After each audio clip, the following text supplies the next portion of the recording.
Hey guys, I am Rosie, and I usually don't comment on stuff that goes on the internet, but being a part of the internet and on the internet each day because I don't have a life, I have no choice but to notice. So it seems like YouTube drama and just internet drama in general wanted to end 2017 on a huge note and wanted to start 2018 off on a bigger note. And I don't know what to think about any of it. So, the net neutrality thing obviously was really huge on the news or in the news. And I don't know how it's going to affect us as YouTubers. I'm not a huge YouTuber, obviously, but I want to be someday. And I just don't know how it's going to affect that. I don't know how it's going to affect us as internet users because I go on the internet each and every day. It was especially big when I was in school. I don't know yet if I'm going to continue school, but I might one day. And I don't know how this net neutrality thing would affect my going to school. And then there was this whole scandal with John Kuckian and Peter Monn. I don't watch John Kuckian. If I'm not a fan of somebody, I don't support their channel and I don't watch their videos, so I don't know much about him at all. But I heard about him and Rich Lux and this uh person that they're friends with. Forgot her name. I forgot her name. Anyway, but I heard that John Kuckian accused Peter Monn of being a pedophile. And I am a Peter Monn fan. I am subscribed to his channel. I watch his videos, and I just love him. He seems like a beautiful person inside and out, and I just love him so much. And I really hated that this affected him emotionally, especially at Christmas time. And I'm so thankful that he managed to just come through it.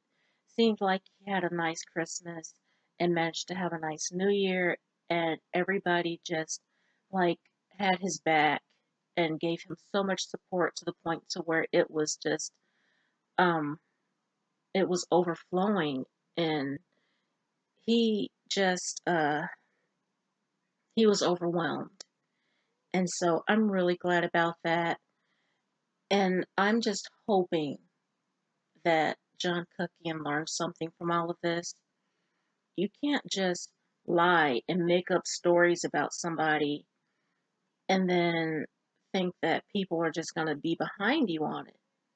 You cannot just come for somebody and just be evil like that, thinking that nothing is going to come for you. And it seemed like karma got him big time. It seemed almost like instant karma. And so I'm just hoping that he learned from it and that he will just learn to be a better person. And then there's this thing with Logan Paul, and I didn't watch his videos. I don't watch his videos. I don't watch his brother's videos. I don't support them, so I don't know much about them. Again, what I hear about them comes from like rumors and news and tweets, and I'm not on Twitter. I'm not even on Twitter yet. So it just comes from other people talking about it. So obviously, I have heard about the video that he did in Japan in the suicide forest, and I was disgusted when I heard about it. I haven't seen the video, I haven't seen clips of it, and I'm very thankful for that because I know that it would affect me emotionally as a person who has been suicidal in the past and who still occasionally thinks of it and who lost a K-pop baby to suicide recently. Love you, Jung um, it would affect me emotionally, and I'm already disgusted just thinking about it. So I just wonder where these people get off going to other countries and doing all this stuff and thinking that people are going to be cool with it. Now, obviously, his fans are okay with it as they are attacking and threatening Asians who obviously are disgusted by it and have something to say. And if I get a few comments, I'm just gonna delete them. I don't care. Um, but I just, and I did see a few clips when I watched Philip DeFranco's news story on it the other day, and he was, Logan Paul was in Japan and doing all this stupid crap where he was throwing like a plushy Pokeball at people and saying, I choose you, and he's throwing it at cars, and I'm just wondering where the fuck is that funny?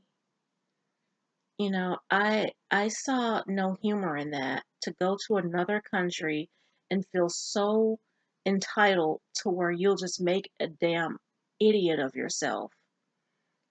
And it's like I'm just praying that people in that country don't think of all of us in a bad light because of him. Because we're going through so much stupid crap right now. We're going through so much serious crap right now with all these natural disasters and threat of nuclear war and all of this mess.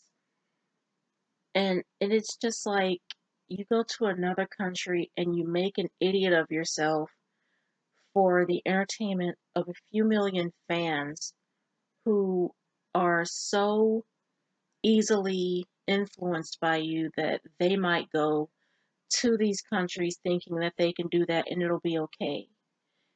And what he's not thinking of is the fact that he is rich and he can pay his way out of any situation, possibly, maybe, in any country, probably, and other people can't.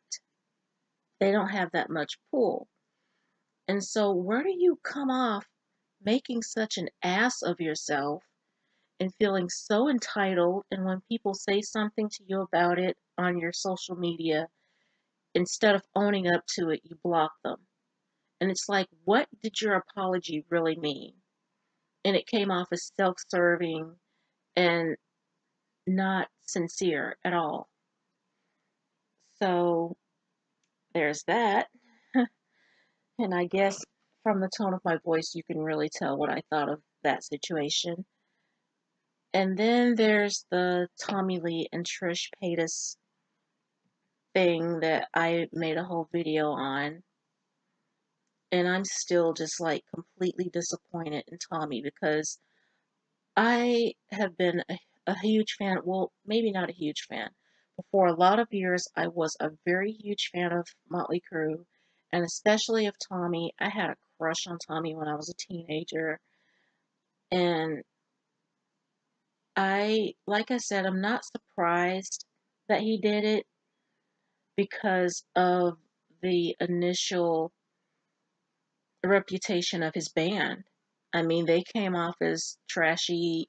They did a show in Florida once. I think it was like a white trash show or something like that. I forgot what it was called, but they wanted to come off as trashy. Nikki Sixx said they wanted to leave a huge scar on the face of the music industry by the time their band quit.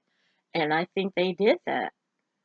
And so for you to come out of the music industry and then go after a YouTuber for recreating an iconic photo of you and your ex-wife, like I said in my other video, it was just unnecessary and uncalled for.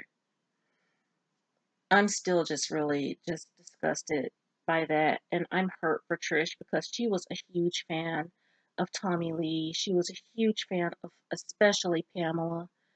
And I'm just so sorry that she had to experience something like that because it would hurt. But it seems like she made herself feel better by thinking of the fact that David Lee Roth, who she said is even more iconic, loves her. So good for you, Trish. Like I said, I'm not a Trish Paytas fan. was a Tommy Lee fan. I probably still will be, but as of right now, I'm just not thinking very much of him. But all this internet stuff, it just went through my mind, and I'm just hoping it all goes well. I'm hoping that 2018 will turn out to be a good year, but as of right now, I'm just not seeing any evidence of that. So I guess I'll just sit back and keep observing and comment on it as needed. But for right now, you guys, I'm going to end this, and I hope you enjoyed it. I love you guys very much. Thank you so much for watching and listening, and I hope to see you on the next upload. Bye for now.